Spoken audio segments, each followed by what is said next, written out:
We chose the name Kopernik based off of Nicholas Kopernicus, who was just such an original thinker and a fearless thinker.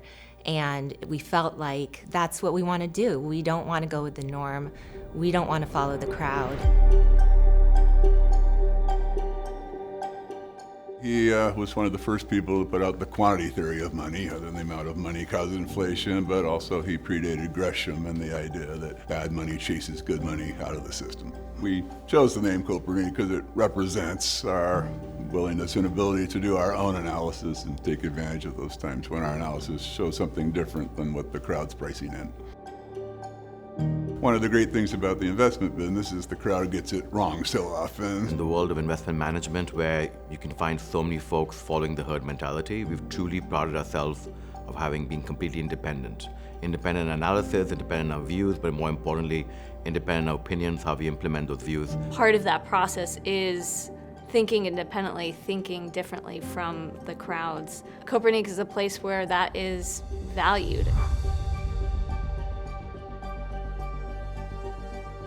To be successful investing, people need to have a compass that stay in the right direction, and the market gets fickle up and down. So it's important to believe in what you're doing and be dedicated and have a disciplined process.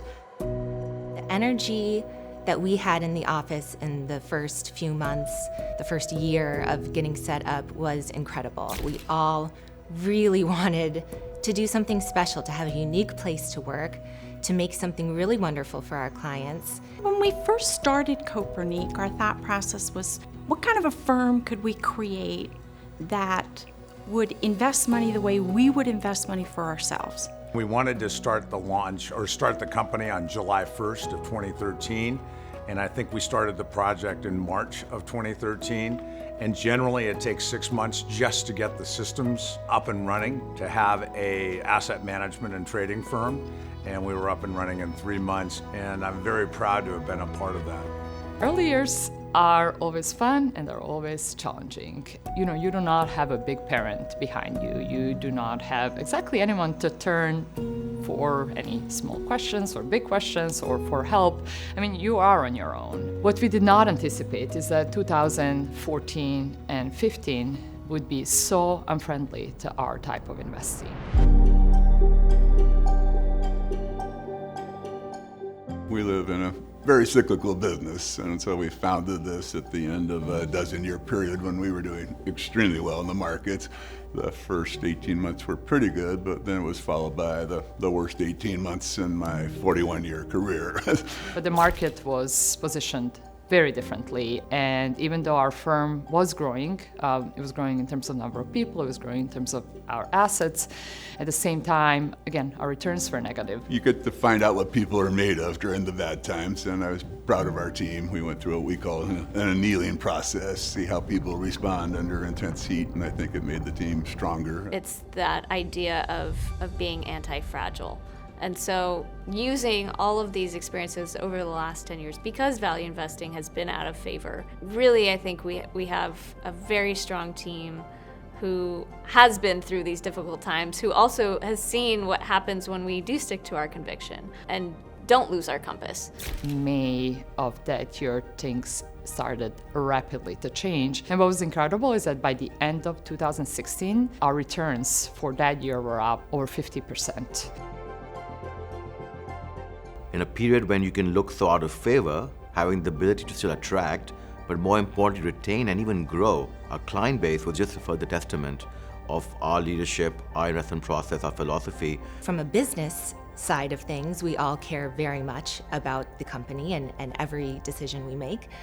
But we're all investors who are investing our own money in these funds because we believe in our analysts, in our team, and in the portfolios that they're putting together. And so by doing both of those things, every decision matters. We are all significantly invested in our funds, so alignment with the client is simply a given. We're also employee-owned, which I think is a huge advantage for our style of investing. We ourselves are invested in these products. So skin in the game is huge. Being capacity constrained to be able to take advantage of dislocations in the market, the willingness to look different, that is a huge advantage that we have.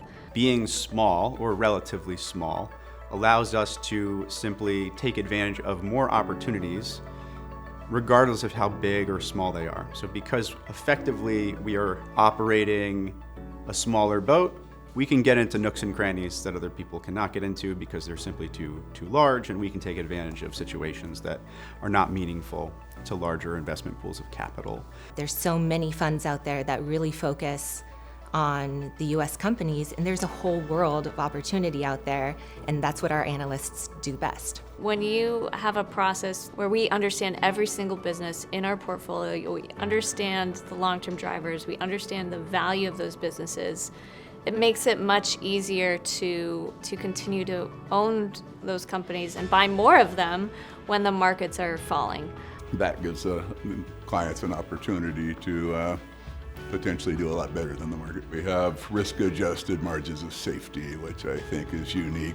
We also have a different approach to how to value long-term hard assets, which we think are grossly undervalued. We think people are misapplying the discounting mechanism, so that gives us an opportunity to put together a portfolio that's undervalued and gives people inflation protection. And so being patient allows us to effectively arbitrage the discomfort of feeling intellectually isolated and feeling wrong.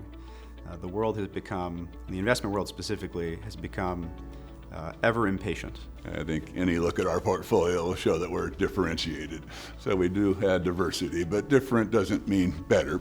And so we are different, but we would say we've been able to put together portfolios of very good companies at very discounted values to the markets. There's a continual effort to improve, to respond to the market events, to respond in a thoughtful way. And I feel like we do continue to change and evolve. And yet within that framework, our research process has remained the same.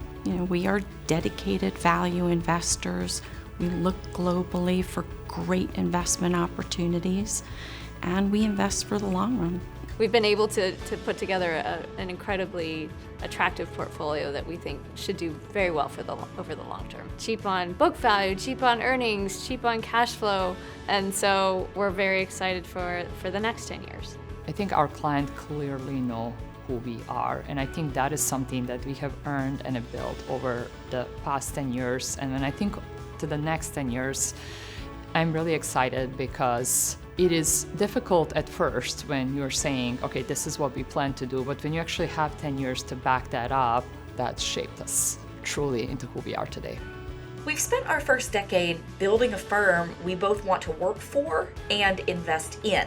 One where independent, critical thinking matters, one where integrity and doing what is best for the client is paramount, one where we truly do look all over the world for the best possible investment opportunities. In 10 more years, we'd be pleased and we expect to have done an effective job capitalizing on the massive level of bifurcation and inefficiency that is currently abundant in the marketplace. If our reputation for independent thought and pursuing superior returns while utilizing a consistent long-term approach and our willingness to make hard decisions for the benefit of our clients, if that all remains intact across another decade, that's a success.